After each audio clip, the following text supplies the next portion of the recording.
Tell me a story where you thought your partner was cheating on you, but it turned out that wasn't the case.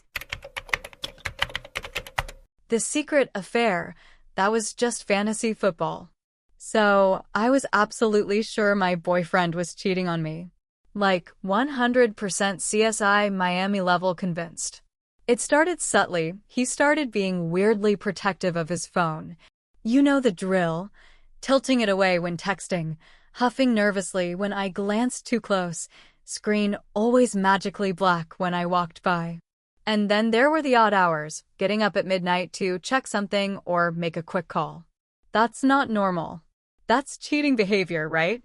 The final straw was when he took a phone call and walked out of the apartment barefoot, whispering intensely in the hallway like a wannabe mob informant. I pressed my ear to the door. I could only make out phrases like "he's not gonna start," "bench points," and "waiver wire." I don't know what a waiver wire is, but it sounded like some code for shady business. Obviously, I did what any emotionally mature adult woman would do. I followed him.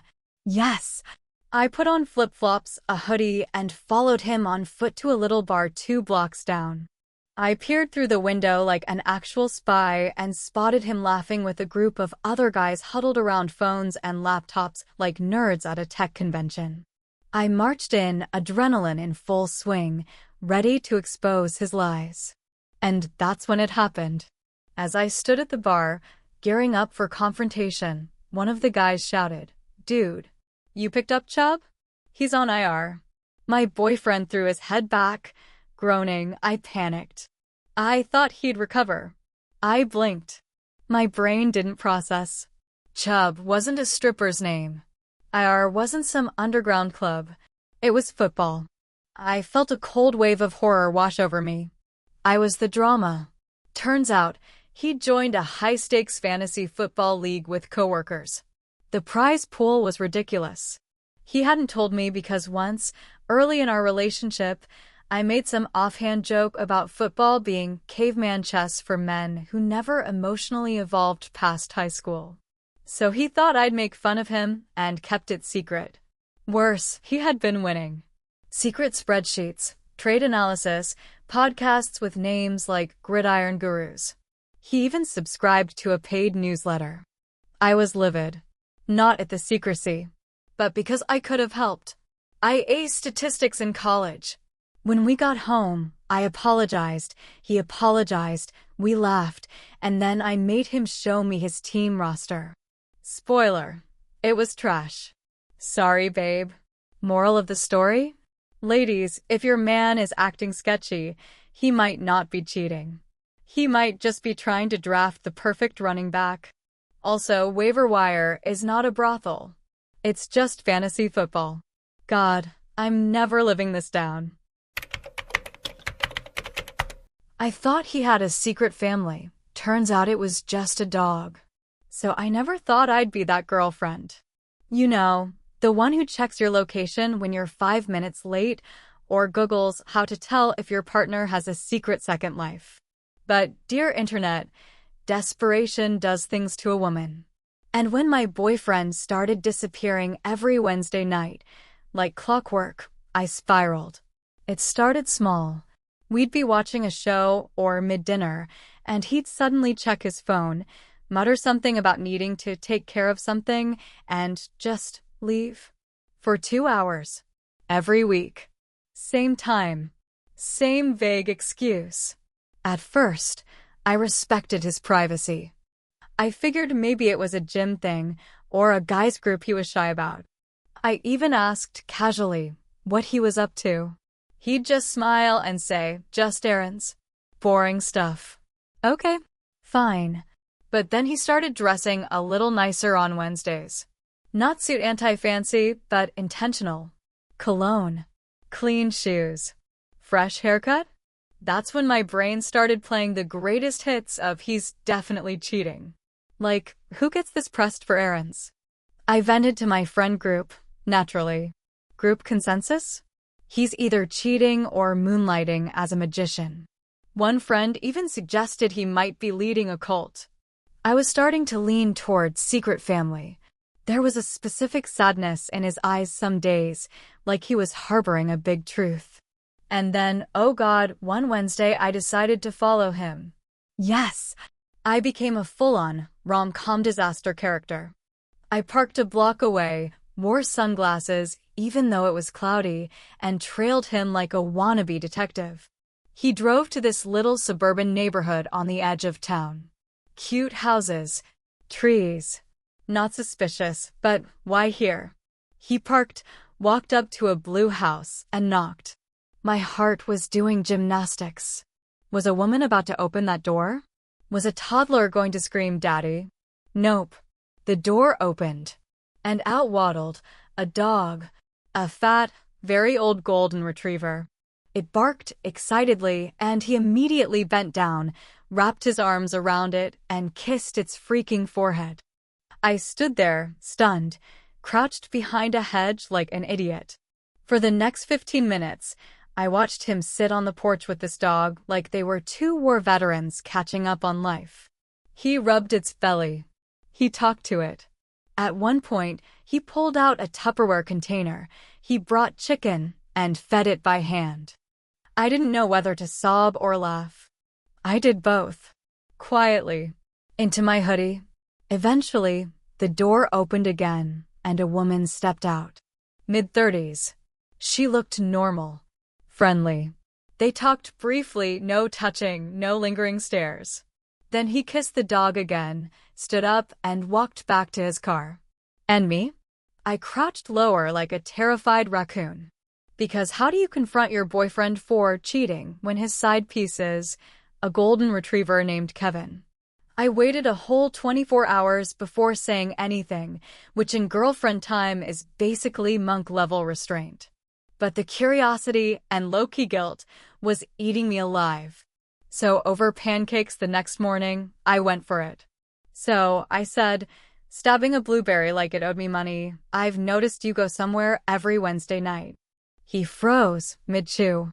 Not suspiciously, but like someone suddenly aware of the invisible cameras in a reality show. "Yeah," he said, casual. "Just running a few errands." I raised an eyebrow. Cool. Errands that involve feeding cooked chicken to a golden retriever named Kevin. Silence. He looked at me like I had just recited his inner monologue. "Wait, were you following me?" I panicked. "Only like a little bit." He blinked, then burst out laughing. Like actual wheezing, tears in his eyes laughing.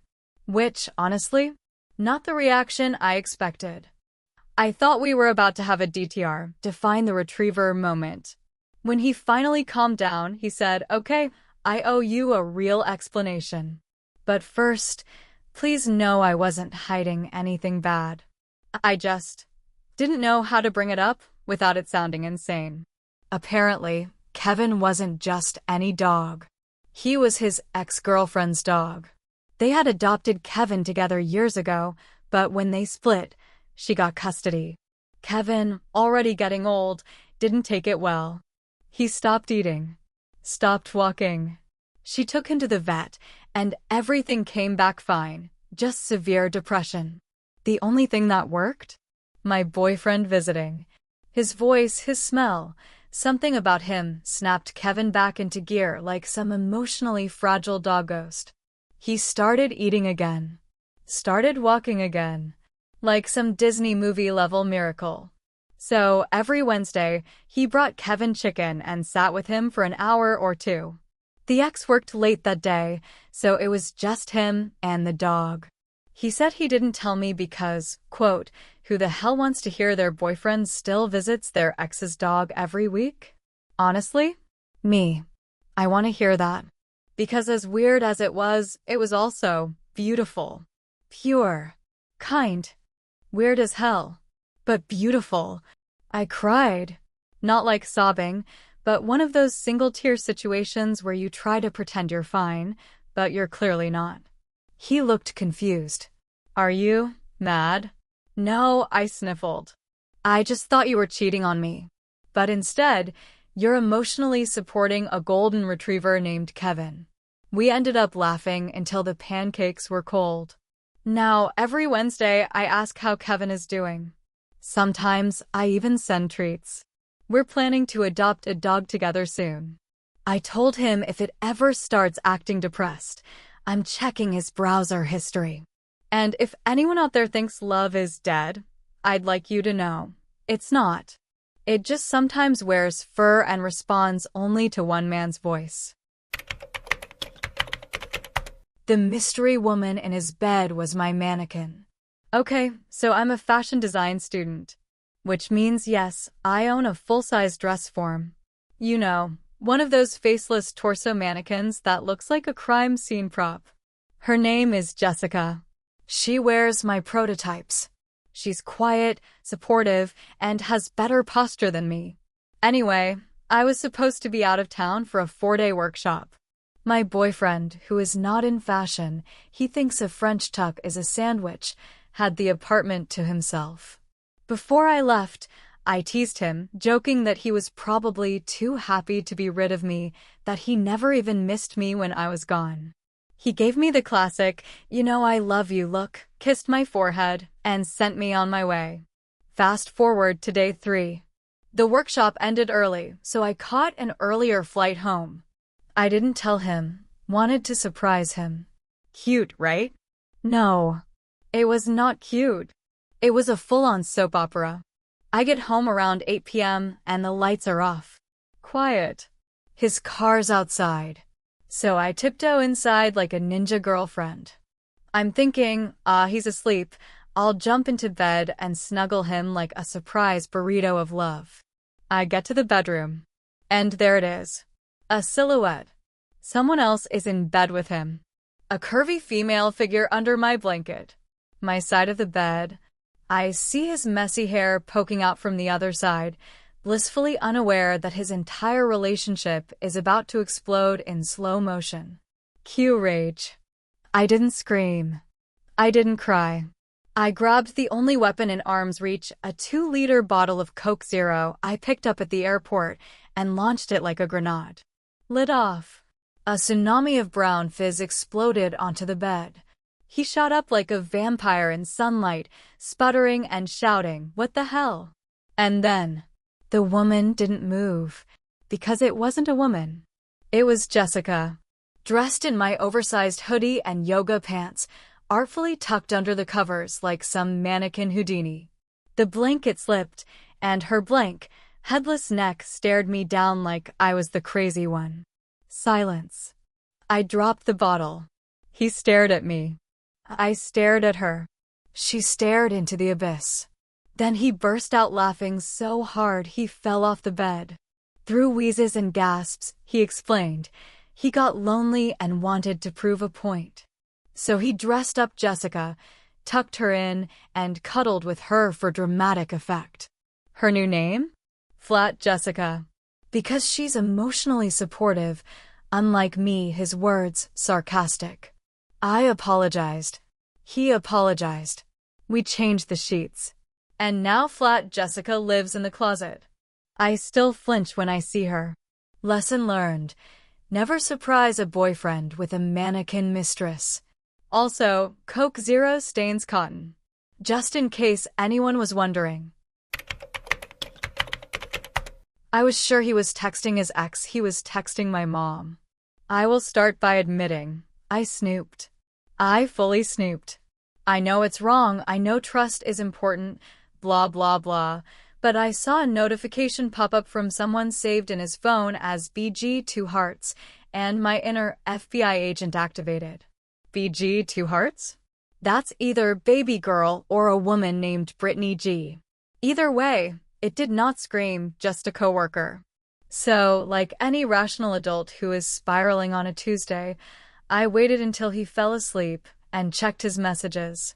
I know. I'm not proud. There they were, dozens of messages. Sweet little exchanges like, "Can't wait to see your face," and "Should I bring the blue ones or the gold?" followed by a heart emoji. A heart. I felt like my soul left my body. Now here's the thing. Instead of confronting him like a healthy, functioning adult human, I did the most passive-aggressive thing possible. I started sending him memes, but not just any memes. Cryptic, emotional, unhinged memes. Stuff like when he says he loves you but texts someone else skull, and trust is like glass, once it's broken, you'll bleed. Followed by face with tears of joy to pretend I was joking. I was not joking. He responded with confused emojis and one panicked, "Are you okay?" message, which just confirmed my suspicion, guilt. Classic cheater behavior. I spiraled further. I called my best friend sobbing and already planning the breakup speech. I even Googled how to cancel joint Amazon Prime accounts. I was ready for the fallout. Fast forward to Friday night. I walked into what I thought was going to be a sad, awkward dinner at my mom's place to cry about my imploding relationship, only to find 25 of my closest friends and family screaming, surprise. Confetti. Balloons. My name in giant glitter letters. I froze. My boyfriend was standing behind the cake with the biggest smile. He shouted, "Happy birthday, baby girl." I swear my soul left my body again, but for very different reasons this time. Turns out, BG Two Hearts was not some sketchy ex. It was my mom. He had changed her name in his contacts so I wouldn't suspect anything while they coordinated the whole thing. Apparently, my mom insisted on BG as a joke because that's what she used to call me when I was little. Cute. Adorable. Heartwarming. Also, humiliating. Because while he was sneakily trying to plan the sweetest surprise ever, I was over here acting like the lead in a low-budget telenovela. I hugged him. Apologized. Hugged my mom. Apologized again. Ate cake in shame. So yeah, I ruined my own surprise party because I can't mind my business. The real surprise? He still loves me. And yes, I renamed her contact in my phone to BG Two Hearts, too. As a reminder. Never assume anything again. The TikTok sound that almost ended us. Let me start by saying, I am not the jealous type. At least, I thought I wasn't, until I heard a woman moaning on my boyfriend's phone while he was in the shower. Yep, that'll do it. It was a lazy Sunday afternoon. I was tidying up the bedroom, doing laundry, vibing to a lo-fi playlist. My boyfriend was in the shower, humming off-key as usual. His phone was sitting on the dresser, screen lit up, speaker blaring, and that's when I heard it. A high-pitched, breathy moan. Then another. Then, oh yes, right there. My entire body froze. I looked at the phone like it had just committed a felony. A voice message was playing loud, unmistakable, and very NSFW. I blacked out for a second. Now, did I pause and think, maybe there's a rational explanation? No. Of course not. I barged into the bathroom like a hurricane in leggings, flung the shower curtain back like I was auditioning for a crime drama, and shouted, "Who is Esichi?" He slipped, screamed like a cartoon character, and nearly broke his neck grabbing the towel. His eyes were wide, panicked, naked, both emotionally and physically. "What are you talking about?" he shouted, soapsuds trailing down his back like a guilty waterfall. I grabbed his phone and hit play on the message. The moaning resumed. I stood there, righteous and furious, waiting for a confession. Instead, he started laughing. Not a little chuckle. Full-on cackling. He had to sit down on the edge of the tub, towel barely holding, tears streaming down his face. I can explain, he gasped between wheezes. Apparently, and I swear I'm not making this up, he was trying to recreate a viral TikTok trend where people play inappropriate sounds in public places to get funny reactions. You know, those prank audios with dramatic gasps or fake moaning at full volume. He'd been testing which sound was the most over the top and accidentally left the phone volume on max. The audio I heard was literally called moaning_girlfriend_prank3.mp3. I just stood there, furious, humiliated, and slowly laughing too. Because his face, y'all. His face.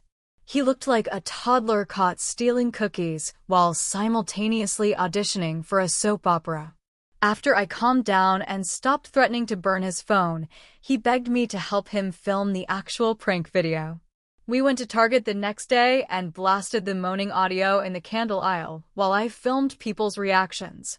One guy dropped a jar of lavender eucalyptus and sprinted. We posted the video. It flopped. Like, hard. 10 views, 1 LOL comment, and my mom accidentally liked it thinking it was about our relationship. She texted me, "Proud of you too." But still, it became our inside joke. Every now and then, I'll sneak up behind him, hit play on that awful moaning clip, and watch him flinch like he's in a war zone. Moral of the story? Don't assume. Don't overreact. And never underestimate how weird TikTok trends can sound out of context. Oh, and if your boyfriend's experimenting with prank sounds, maybe ask first before declaring war mid-shower. I thought he was meeting someone for a midnight rendezvous. He was dumpster diving for my lost ring. We had a dumb fight. Not a full-on yelling match, more like the kind of passive-aggressive spat you have when you're both tired and hungry and someone forgot to buy the almond milk again. I can't even remember what started it, but at some point I huffed out, stormed toward the kitchen, grabbed a trash bag full of takeout containers, and dramatically flung it into the bin behind our building like I was launching a protest. What I didn't realize: my engagement ring flew off with the same dramatic flare, arcing through the air like a tiny, sparkling comet of doom. I didn't notice right away.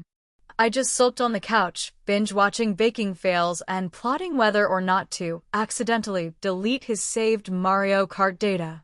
But later that night, around 1 a.m., I noticed something strange.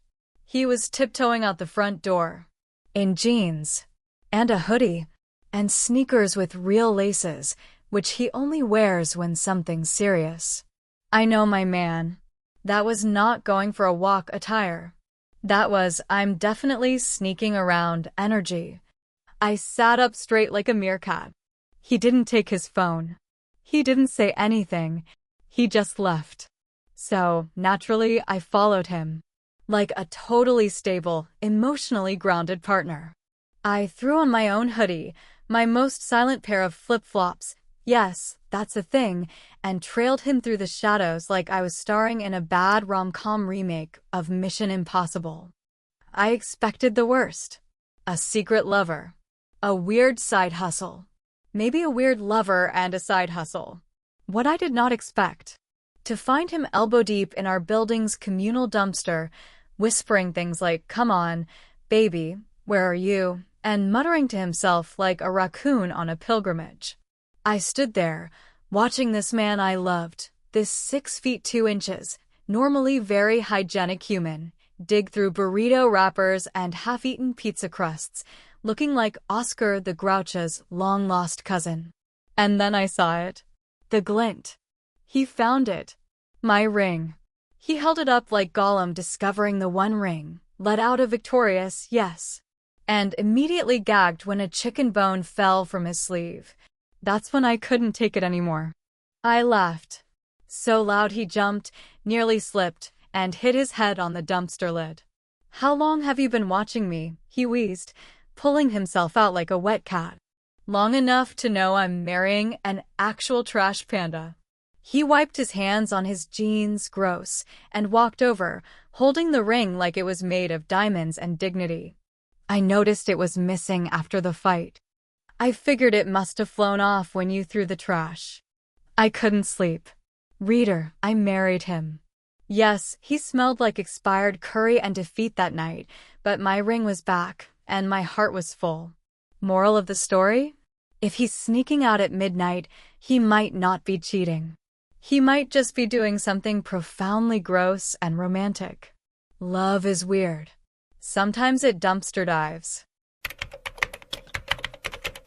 The love letter in his coat was from 1999. I was doing laundry when I found it, tucked deep into the inner pocket of my boyfriend's vintage corduroy coat, folded perfectly, like a secret, was a handwritten letter. Lined notebook paper. Purple gel pen. Cursive so sweet it practically sang Taylor Swift lyrics. It began. Dear Jamie, I know you said you don't like me like that, but I just want you to know I think about you every day. Heart, heart, heart, love always, Mandy. I stopped breathing. My name is not Mandy. He is not Jamie. But that didn't stop my brain from launching into full crisis mode. Was Mandy a nickname? An old flame? Was he hiding love letters like some sentimental cheater hoarder? I spiraled. I read it 5 more times. Each line got worse. Your eyes are like melted chocolate. I hope we sit together on the field trip. I cried. I panicked. I consumed 2 entire mini cheesecakes from the fridge. I was seconds away from texting my group chat something dramatic like I just found proof he's in love with a girl from his past, when a sentence near the bottom caught my eye. I hope you like the Titanic CD I gave you. Wait. I flipped the paper over and found it. The date. April 27th, 1999. 1990 what? I marched into the living room, letter in hand. He was playing some medieval dragon game on his Xbox, completely oblivious to the emotional novella I'd just experienced. Hey, I said, trying to sound chill. Where'd you get this coat? He glanced over. Thrift store. $5. Why? I held up the letter. His face lit up. Oh my God. You found Mandy. I forgot that was in there. Isn't that the cutest thing ever? Some poor kid named Jamie probably never knew how loved he was. I blinked. He wasn't cheating. He was unknowingly walking around with a piece of someone else's middle school heartbreak in his pocket. We laughed until we cried. And yes, I kept the letter. I framed it. It's on our bookshelf under a little label that says, True Love, EST 7th grade. Because honestly, Mandy was a better writer than both of us. I thought he was cheating, but he was planning to propose. The signs were all there. My boyfriend, let's call him Alex, started acting shady, guarding his phone like it was the nuclear codes, whispering in the other room, slipping out of the apartment at weird times with terrible excuses like, I just need air, or the grocery store closes soon at 10 a.m. on a Sunday. One night, I caught him grinning at his screen, then hastily locking it when I walked in. When I asked what was so funny, he went full deer in headlights and said, Nothing. Memes. Which, suspicious. Then I noticed the weird behavior escalated. He became oddly territorial about his laptop. He cleared his browser history. He Googled how to delete Google history. Yes, I saw it in a shared search. He even texted my sister at 2 a.m., which felt like a slap in the face. So naturally, I did what any woman in 2025 with a decent internet connection and a touch of emotional instability would do. I panicked. I cried in the bathroom. I listened to sad playlists. I Googled how to tell if your boyfriend is cheating and checked off way too many boxes. The final straw was finding a jewelry store receipt tucked inside his jacket pocket. Custom diamond setting, paid in full. I almost passed out. I didn't confront him right away. No. I planned a dramatic speech. I practiced lines in the mirror. I even considered staging a fake breakup just to see if he'd confess. But before I could act on any of that chaos, he proposed. At a quiet dinner with my family, he'd been coordinating with them for weeks. He stood up, got down on one knee, and pulled out the ring. The one from the receipt. The one I thought was going to destroy me. I cried so hard I couldn't speak. Everyone thought I was just overwhelmed with joy. In reality, I was thinking, oh my God, I was 3 hours away from dumping this man in a parking lot. After I said yes, obviously, I confessed everything, the paranoia, the snooping, the 2 a.m. cheesecake-fueled crying. He laughed so hard he dropped the ring box. You thought I was cheating, he said between chuckles, but I was just trying to figure out your ring size without waking you up. Do you know how hard it is to measure a finger when someone's asleep? Reader, I married him. Eventually. After I changed all my passwords and banned myself from Reddit for a week. Thank you for watching. Subscribe to the channel, and in the comments write a story where you thought your partner was cheating on you, but it turned out that it wasn't.